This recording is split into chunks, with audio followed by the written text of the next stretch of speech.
Hello student, welcome in my YouTube channel Vidyabhyas class 12। आज हम आपको बताने जा रहे हैं डेफिनिट इंटीग्रल की प्रॉपर्टीज़, निश्चित समाकलन के कुछ गुणधर्म। वो प्रॉपर्टीज़ क्या होती हैं, इस एक्सरसाइज को आपको बहुत ही ध्यान से पढ़ना है, क्योंकि इस एक्सरसाइज का आपको बोर्ड एग्ज़ाम में एक क्वेश्चन यूपी बोर्ड में 8 मार्क्स का और सीबीएसई बोर्ड में भी आपको मिलेगा एक 4 या 6 मार्क्स का। मतलब इस टॉपिक को आपको बहुत ही सही से पढ़ना, जो आपका बहुत ही ज़्यादा काम देने वाला है और बहुत ही ज़्यादा इम्पॉर्टेंट टॉपिक है। आपको एग्ज़ाम में बोर्ड में 8 नंबर दिलाने वाला है। ये एक्सरसाइज हमारी जो 7.11 है वो हमारी डिपेंड करती है जो हमारे सामने लिखी हुई है प्रॉपर्टीज़ डेफिनिट इंटीग्रल की। ये 8 प्रॉपर्टीज़ होती हैं।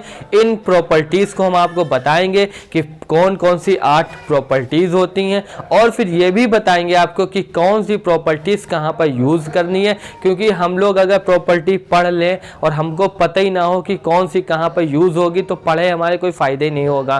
ठीक है, तो हम आपको पहले प्रॉपर्टीज़ बताएंगे, उसके बाद प्रॉपर्टीज़ का यूज़ बताएंगे कि कौन सी प्रॉपर्टी कहाँ पर आपको यूज़ करनी है। और फिर आप एक्सरसाइज में जब आप क्वेश्चन करेंगे, क्वेश्चन करते करते आपको प्रैक्टिस हो जाएगी इतनी कि आपको क्वेश्चन देख के ही पता चल जाएगा कि इस क्वेश्चन में हमको ये वाली प्रॉपर्टीज को यूज करना है। लेकिन उससे पहले आप सभी लोग इस वीडियो को लाइक कर दें और इस वीडियो को सही से आप लोग देखें, सही से समझें। जो कोई भी आपको कॉन्सेप्ट समझ में ना आए तो मुझे कमेंट सेक्शन में जाकर आप लोग मुझसे पूछें। ठीक है, तो अब आती हैं फर्स्ट प्रॉपर्टीज पर। पहली प्रॉपर्टीज इसकी होती है a to b integration of a to b fx dx equal to होता है a to b ft dt। मतलब इसका क्या हुआ कि निश्चित समाकलन, अगर यहाँ a to b है, इधर भी a to b है, इधर fx है, इधर क्या हो गया ft। मतलब अगर lower limit upper limit same है, फलन चाहे x में हो या उधर t में है, दोनों तरफ आंसर हमारा कैसे आएगा, सेम आएगा। जैसे हम आपको यहाँ पर एक एग्जाम्पल बता दे रहे हैं। हमने यहाँ पर लिखा 0 से 2x dx, ये हमारा हो गया a, ये b fx dx हो गया ये। ठीक है, x का इंटीग्रेशन क्या होता है, x स्क्वायर बाई 2, 0 से 2 हो गया। फिर यहाँ पर पहले रखते हैं x की जगह अपर लिमिट, तो हमारा आएगा 2 का स्क्वायर अपान 2 माइनस 0 का स्क्वायर अपान 2, 2 का स्क्वायर 4 अपान 2 माइनस 0। मतलब यहाँ से हमें क्या मिला, 2। ये हो गया हमारा 0 से 2 x dx, मतलब a to b left hand side. ठीक है, अब इसी तरह अगर हम लोग लोअर लिमिट और अपर लिमिट को सेम कर दें, मतलब सेम रहने दें, केवल x की जगह हम लोग t कर लें, या कोई भी और मतलब ले लो, t ले लो, u ले लो, t कर दिया हमने। इसका अगर हम इंटीग्रेशन करें, फिर से हमें क्या मिलेगा, t स्क्वायर बाई 2, 0 से 2, इसमें हम लोग 2 रखेंगे तो हो जाएगा 2 का स्क्वायर अपान 2 माइनस 0 का स्क्वायर अपान 2, ये हो गया 4 अपान 2 माइनस 0, ये इससे कैंसिल हो गया, आंसर आ गया 2। आपने यहाँ पर देखा कि पहले वाले में भी 2 आंसर आया, इसमें भी 2 आंसर आया। यहाँ से हमें ये पता चला इस प्रॉपर्टी से कि निश्चित समाकलन का मान उसकी लोअर लिमिट और अपर लिमिट पर डिपेंड करता है, ना कि डिपेंड करता है कि फलन किस पदों पे है। देखो, फलन x में हो, t में हो, u में हो, y में हो, उसके ऊपर निश्चित समाकलन का मान डिपेंड नहीं करता है। निश्चित समाकलन का मान डिपेंड करता है उसकी लोअर लिमिट और अपर लिमिट पर। यहीं पर अगर हम लोग इसको थोड़ा चेंज कर दें, 2 की जगह अगर कर दें 3, तो यहाँ पर भी हो जाएगा हमारा 3, यहाँ पर हमारा हो जाएगा 9/2, आंसर हमारा चेंज हो जाएगा। ठीक है स्टूडेंट, तो हमें फर्स्ट प्रॉपर्टी से क्या पता चलता है, फर्स्ट प्रॉपर्टी से हमें यह पता चलता है कि निश्चित समाकलन का मान लोअर लिमिट और अपर लिमिट पर डिपेंड करता है। फलन किस पदों में है इसके ऊपर वो डिपेंड नहीं करता, चाहे वहां पर आप x ले लें या t ले लें। ठीक है, अब इसमें बात आती है ये प्रॉपर्टी यूज कहां पर होती है। ये जो फर्स्ट प्रॉपर्टी है इसको लिखते हैं हम लोग P0 से, लेकिन इसका जो यूज़ है वो हम लोग वहाँ पर करेंगे जहाँ पर हम लोग फलन में t मान लेते हैं, क्योंकि यहाँ पे इधर है ft t, और जब हमारा फलन में अवकलन दिया रहता है तब हम लोग वहाँ पर t मान लेते हैं। तो जहाँ पर t मान लेते हैं वहाँ पर इस प्रॉपर्टी का यूज़ होगा, वो भी जब क्वेश्चन में आवश्यकता होगी तब, क्योंकि t मानेंगे सेम वही क्वेश्चन हमें दिख रहा है वहाँ पर यूज़ करेंगे। ठीक है, तो ये प्रॉपर्टीज़ को आपको ध्यान में रखना है कि निश्चित समाकलन का मान लोअर लिमिट और अपर लिमिट पर डिपेंड करता है, ना कि फलन के पद, मतलब किसमें है फलन उस पर डिपेंड करता है। दूसरी चीज, इसका यूज कहां पर करेंगे, जहां पर टी मानेंगे, उसके अलावा टी मानने के बाद अगर सेम क्वेश्चन दिख रहा है वहां पर यूज होगी, वरना यूज नहीं होगी। अब आती है प्रॉपर्टी नंबर 2, लेकिन इसको लिखेंगे हम लोग P1 से। ठीक है, फर्स्ट आपकी प्रॉपर्टी कंफर्म हो गई। अब आती है प्रॉपर्टी नंबर 2 P1, ये है a to b fx dx, ये इक्वल होती है -b/a fx dx है। इसका मतलब ये हुआ कि अगर हम लोग लोअर लिमिट और अपर लिमिट को चेंज कर दें, यहाँ पर a टू b था, जब हमने b टू a करा तो क्या आ गया, माइनस का साइन एक आगे आ जाएगा। तो आपको ये प्रॉपर्टी भी याद रखनी है कि जब हम लोग लोअर लिमिट और अपर लिमिट को चेंज करेंगे कोई भी क्वेश्चन में, तो हमारा एक माइनस का साइन इंटीग्रेशन के आगे आ जाएगा। ऐसा होगा क्यों, ये आप देखें, जैसे ये हमारा है, ये हो गया हमारा x इजिकल टू a, ये हो गया x इजिकल टू b। जब हम लोग लोअर से अपर हमेशा देखो, ये हम लोग पढ़ रहे हैं definite integration. Definite integration represent करता है एरिया बाउंडेड बाय कर्व। ठीक है, तो यहां पर ये एरिया क्षेत्रफल को प्रदर्शित करता है, और क्षेत्रफल हमेशा फाइंड होता है लेफ्ट से राइट। जब हम लोग लेफ्ट से राइट क्षेत्रफल ज्ञात करेंगे तो हमेशा प्लस में आएगा। जब हम लोग उल्टा ज्ञात करेंगे b से a, तो हमारा क्षेत्रफल किस में आएगा, माइनस में आएगा। कुछ यही चीज यहां पर भी होती है, जब हम लोग a से b करेंगे तो प्लस आया, जब b से a उल्टा करेंगे तो माइनस कर देंगे। क्यों, क्योंकि एरिया माइनस में होता नहीं है, ये माइनस में आएगा, ये भी माइनस में है, माइनस माइनस मिलकर क्या बन जाएगा, प्लस बन जाएगा। इसलिए जब हम लोग राइट से लेफ्ट का एरिया फाइंड करते हैं तो एक माइनस ऑलरेडी पहले से लगा देते हैं। क्यों, क्योंकि एरिया माइनस में आएगा, और वो माइनस ये माइनस मिलकर हमारा क्या बना देगा, प्लस बना देगा। ठीक है, तो ये होती है सेकंड प्रॉपर्टी कि अगर हम लोग लिमिट को चेंज करेंगे, लोअर को अपर, अपर को लोअर, तो हमारा एक माइनस का चिन्ह आगे आ जाएगा। ये आपको ध्यान रखना। अब ये प्रॉपर्टी आपकी कहां पर यूज होगी, ये प्रॉपर्टी आपकी इस तरह के क्वेश्चनों में यूज होगी। यहां पे दिया है जैसे -1, यहां पे दिया है -3, फिर यहाँ पे 1 dx या कुछ भी मान लो, या fx dx। अब यहाँ पर आप देखो, लोअर लिमिट हमारी क्या है, ज़्यादा है, अपर लिमिट क्या है, कम है।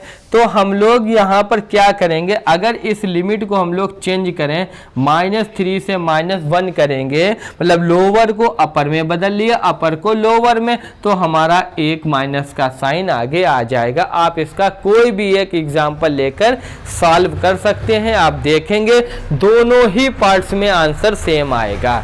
अब इसी का एक और रूप होता है, इसका एक रूप ये होता है कि अगर लोअर लिमिट और अपर लिमिट सेम होगी तो उस इंटीग्रेशन की वैल्यू 0 होगी। कैसे होगी, ये हमने जो फिगर लिया, y इजिकल टू fx, ये हो गया x इजिकल टू a, और यही लोअर लिमिट है, यही अपर लिमिट है। तो यहाँ पर आप देखेंगे, यहाँ पर वक्र द्वारा कोई भी क्षेत्रफल नहीं बन रहा है जिसका क्षेत्रफल ज्ञात करेंगे। यहाँ तो एक स्ट्रेट लाइन है, तो मतलब सीधा सीधा ही है, कोई क्षेत्र तो बन नहीं रहा है, तो इसलिए इसका क्षेत्रफल क्या होगा, 0 होगा, इसलिए इसका भी हो गया 0। ठीक है, ये हो गई सेकंड प्रॉपर्टी। ये आपको वहां पर यूज करनी है जहां पर हमें लिमिट चेंज करनी पड़ेगी। अब आते हैं प्रॉपर्टी नंबर 3 पर। प्रॉपर्टी नंबर 3 है P2, ये होती है a to b fx dx equal to a to c fx dx plus c to b f x d x. लेकिन इस प्रॉपर्टी का यूज़ कहाँ पे करते हैं वो भी हम आपको बताएंगे। उससे पहले आप इस प्रॉपर्टी को फिगर्स के समझें। जैसे ये हो गया y equal to f x, ये x है, ये y है, ये है x इजिकल टू a, ये है हमारा x इजिकल टू b। हमें इसका अगर पूरे का तुमसे क्षेत्रफल पूछा जाए तो हम इस पूरे को क्षेत्रफल को लिखेंगे integration a to b f x d x. लिखेंगे कि नहीं लिखेंगे, ये इसका मतलब हो गया। ठीक है, अगर हम लोग इसी क्षेत्र मतलब ये जो x इजिकल टू a और x इजिकल टू b है, इसके अंदर एक कोई वैल्यू ले लें c। क्या ले लें? x इजिकल टू c इसके अंदर। अब अगर हमें इस पूरे का क्षेत्रफल तुमसे पूछा जाए तो हम लोग उसको लिख सकते हैं a to c f x d x plus c to b f x d x. इसका मतलब हुआ कि पहले हम लोग ज्ञात करेंगे a से लेके c तक क्षेत्रफल, फिर ज्ञात करेंगे c से लेके b तक क्षेत्रफल, और फिर दोनों को हम लोग जोड़ देंगे तो हमें पूरा मिल जाएगा a से लेके b तक मिल जाएगा। कि ये प्रॉपर्टी हमारी नंबर 3 होती है कि हम लोग क्षेत्रफल को दो भागों में बांट सकते हैं। लेकिन इस जो प्रॉपर्टी का एक और रूप होता है वो ये होता है कि जरूरी नहीं कि हमेशा आप एक ही भाग में बांटें। आप इस तरीके से a to b f x d x को 4, 5 n भागों में भी बांट सकते हैं। जैसे ये a to c1 f x d x, c1 to c2 f x d x, इसी तरह c2 से c3 F x d x. इसी तरह अगर और भी करना चाहें आप और भी पार्ट्स कर सकते हैं एफ एक्स डी एक्स। लेकिन ये c1 c2 c3 सारे नंबर कहाँ के होने चाहिए? ये a और b के बीच में होने चाहिए। जैसे ये हमने लिया a और b है, ये a है, ये b है, तो ये c1 c2 c3 और ये हो गया b, c1 c2 c3 ये b। ठीक है, तो इन सब का क्षेत्रफल ज्ञात करो पूरे का, या इनका अलग अलग ज्ञात करके जोड़ दो, आंसर तो सेम आएगा ना। तो इसलिए यहाँ पर हम लोग अगर हमें क्वेश्चन में दिया है तो हम लोग लिमिट को तोड़ सकते हैं ऐसे ऐसे। ठीक है, अब ये प्रॉपर्टी हमारी कहाँ पर यूज होती है? ये जितने भी मापांक फलन मतलब मॉड वाले क्वेश्चन होंगे उन क्वेश्चनों को हम लोग इस प्रॉपर्टी के द्वारा सॉल्व करेंगे। जैसे 1 से 5 मॉड x माइनस 3 dx, ये क्वेश्चन इस प्रॉपर्टी से होगा, सॉल्व होगा। कैसे होगा? क्योंकि यहाँ पर मॉड का मतलब होता है इसकी वैल्यू 3 से कम के लिए प्लस है और 3 से ज़्यादा के लिए प्लस है, 3 से कम के लिए कैसी इसकी वैल्यू माइनस में है। मॉड का मतलब ही यही होता है कि कोई भी हो, जैसे इसको बराबर 0 करते हैं तो x इजिकल टू 3 मिला, 3 से कम के लिए माइनस देगा और 3 से ज़्यादा के लिए क्या देगा? हमको प्लस देगा। तो जितने भी मॉड वाले क्वेश्चन हैं आपको ध्यान रखना है, बिना कुछ सोचे समझे आपको प्रॉपर्टी P2 मतलब तीसरी प्रॉपर्टी निश्चित समाकलन की यूज़ कर देनी है। ठीक है, अब आते हैं प्रॉपर्टी नंबर 4 पर, नंबर P3। ये हमारी प्रॉपर्टी क्या होती है? ये प्रॉपर्टी होती है कि अगर हमें क्वेश्चन में दिया है a to b f x d x, तो उसकी जगह जो एफ एक्स होगा मतलब जो फलन हमारा x में होगा, हम लोग उस x के स्थान पर कर सकते हैं a plus B minus X, मतलब lower limit plus upper limit minus X. आप अगर ऐसा कर देंगे तो दोनों ही हाल में आंसर सेम आएंगे। देखो ऐसे हमने यहाँ पर लिखा π/6 π/3 cos x dx। ठीक है, इसका आप पहले इंटीग्रेशन फाइंड करें। इधर से cos x का क्या होता है? sin x होता है। ये हो जाएगा π/6 से π/3, वैल्यू पुट कर देंगे यहाँ पर। sin π/3 आएगा √3/2, sin π/6 आएगा 1/2, सॉल्व करेंगे √3 - 1/2, ये हमारे इसकी वैल्यू आ गई। ठीक है, अब ये इसके बाद अब देखो, अब हम लोग आ जाते हैं RHS पर। RHS हमने अभी आपको बताया क्या होगा। RHS में ये होता है कि जो हमारा x है वहाँ पर क्या आ जाता है? Lower limit plus upper limit. π/6 है π/3 cos x lower limit plus upper limit minus x dx, ये हमारा हो जाएगा π/6 है π/3, इसकी वैल्यू हो जाएगी साइन x।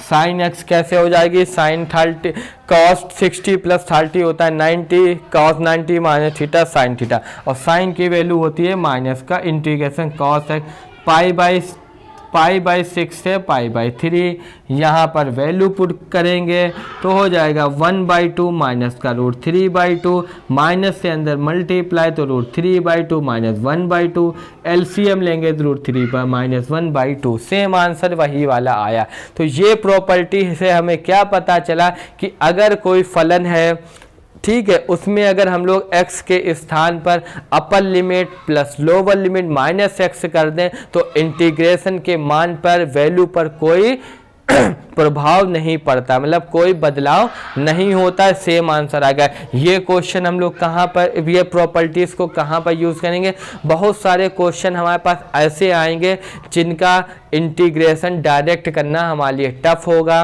मतलब हमको आते ही नहीं होगा, लेकिन वो इन प्रॉपर्टीज़ के फॉर्म का भी नहीं होगा, ना वो इस तरह का होगा, ना ऐसे होगा, ना वो मॉड वाला होगा, ना कुछ इन प्रॉपर्टीज़ की तरह होगा। तो आप समझ जाना वहाँ पर प्रॉपर्टी हमारी कौन सी यूज़ होगी, प्रॉपर्टी P3 यूज़ होगी, ठीक है।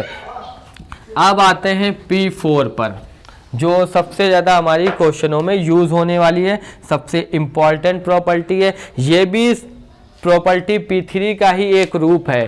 P3 में क्या होता था, lower limit plus upper limit minus x, इसमें भी lower limit plus upper limit minus x होता है, लेकिन यहाँ पर लोअर लिमिट हमारी क्या होती है, 0 होती है। जैसे आपको एक एग्जांपल बताएं, 0 से π/2 log sin x dx।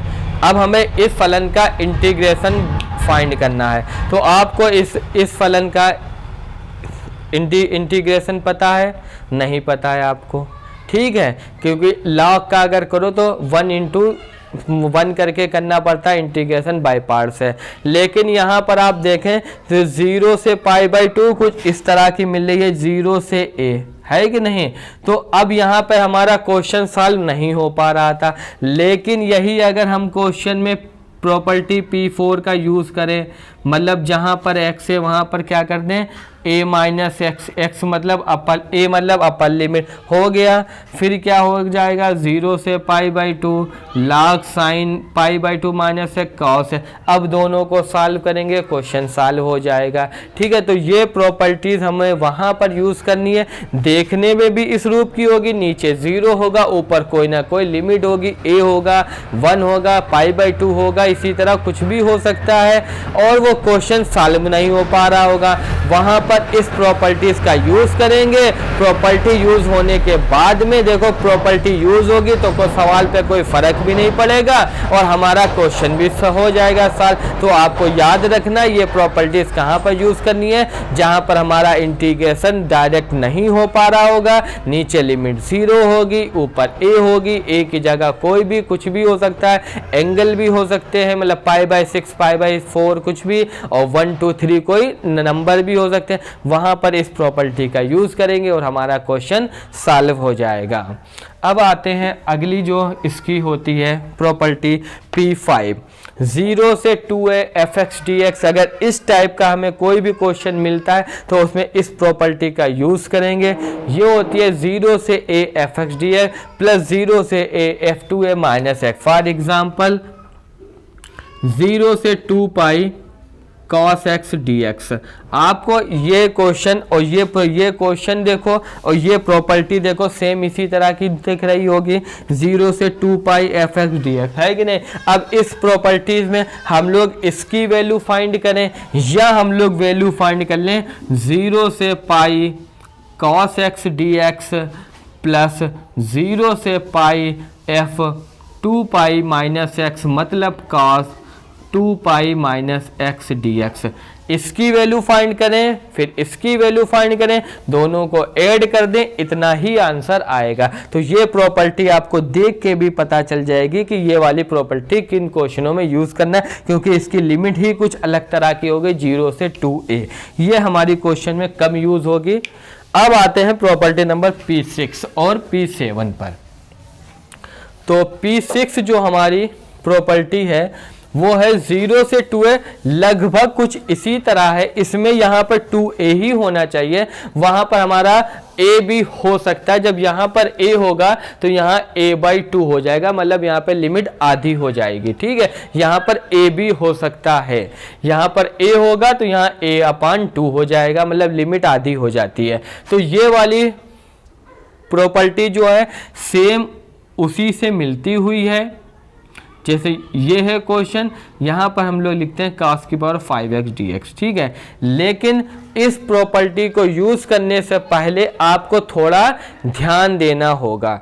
ध्यान क्या देना होगा, या इस तरह हो या पाई हो, तब भी आप यही प्रॉपर्टी का यूज कर सकते हैं। ठीक है, अब आपको इसमें क्या ध्यान करना होगा, पहले सबसे पहले हमें फलन को चेक करना पड़ेगा। जैसे हमने यहाँ पर लिखा f 2 पाई माइनस एक्स, यहाँ पर ये fx है तो क्या हो जाएगा cos 2 pi minus x, cos 2 pi minus x होता है cos x, तो ये हमारा प्लस में आया। जब ये रखने पर हमारी वैल्यू किस में आएगी, प्लस में आएगी, तो इसका इंटीग्रेशन क्या होगा, 2 आगे आ जाएगा, 0 से पाई हो जाएगा, cos की पावर 5x dx ये बन जाएगा। अगर यहीं पे हमारा क्वेश्चन साइन में होता, यही क्वेश्चन अगर हमारा किस में होता, साइन में होता, तो यहाँ पर हमारा साइन आता। साइन 2 पाई माइनस 5 जो होता है वो कितना होता है, वो माइनस का होता है, और 5 पावर की वजह से साइन वो माइनस का ही रहता।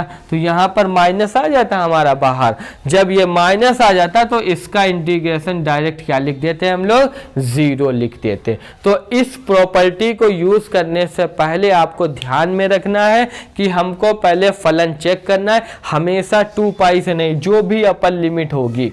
यहाँ पर 2a है तभी हमने यहाँ रखा 2a माइनस एक्स, यहाँ पर 2 पाई थी तभी यहाँ पर क्या रखा 2 पाई माइनस एक्स। तो आपको ये प्रॉपर्टीज को वहाँ पर यूज करना है जहाँ पर आपको लिमिट कुछ इस तरह से दिखे।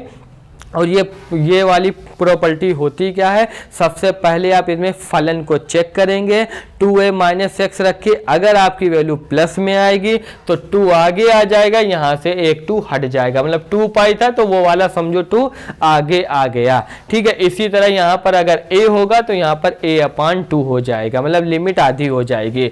अगर यही वैल्यू हमारी माइनस में आती, जैसे अभी हमने बताया, कॉस लेंगे तो प्लस में आएगी तो ऊपर वाला बनेगा, साइन लेंगे तो हमारी वैल्यू माइनस fx आएगी, तो हम लोग डायरेक्ट आंसर लिख देंगे 0, क्योंकि इसका इंटीग्रेशन 0 होता है। अब आते हैं लास्ट प्रॉपर्टी P7 पर। लास्ट प्रॉपर्टी जो है P7, वो आपको देख के ही क्वेश्चन में पता चल जाएगी कि इसमें ये यूज होगी।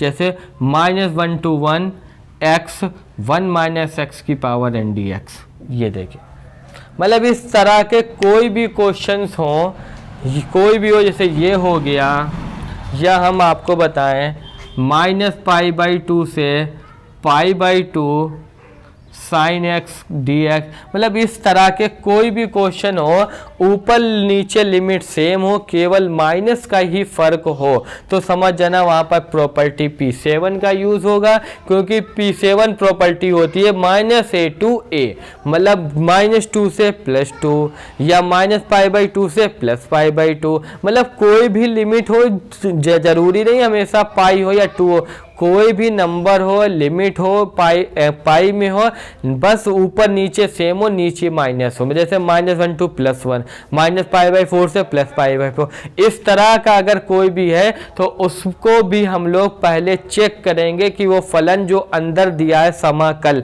मतलब इंटीग्रेंड, वो सम फलन है या विषम। अब सम फलन विषम फलन क्या होता है, ये एक बात आ गई।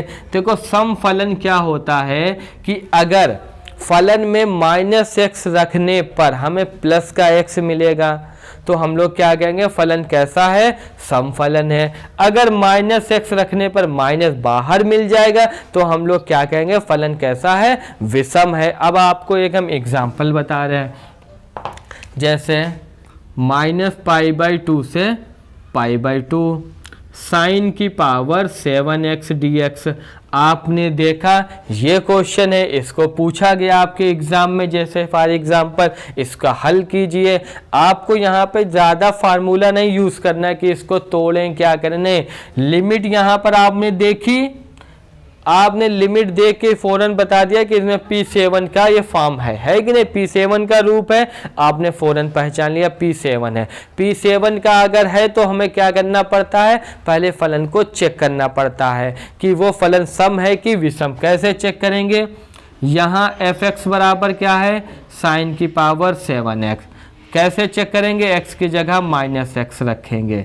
जब हमने यहाँ पर -x रखा तो साइन का माइनस बाहर आ जाता है और ये हो जाएगा माइनस का fx हो जाएगा। -x रखने पर माइनस बाहर आया तो ये फलन कैसा हो गया, ये फलन हो गया हमारा समफलन हो गया, नहीं सॉरी विषम हो गया। ये फलन कैसा हो गया, विषम फलन हो गया, क्योंकि माइनस आ गया। तो हम लोग इसका डायरेक्ट इंटीग्रेशन क्या लिख देंगे, 0 लिख देंगे। क्यों, क्योंकि हमें पता है कि जब फलन विषम होता है तो इंटीग्रेशन इसका क्या आता है, 0 आता है। अब इसी तरह अगर कोई क्वेश्चन आपके पास आए, -1 to 1 dx/1 + x², यहाँ पर भी -1 to 1 है। फिर से आपने देखा P7 का ही रूप है। आपने पहले फलन चेक करेंगे, fx बराबर 1/1 + x², x की जगह -x रखा तो 1 + -x का होल स्क्वायर, 1 + x², ये हमारा आया प्लस में।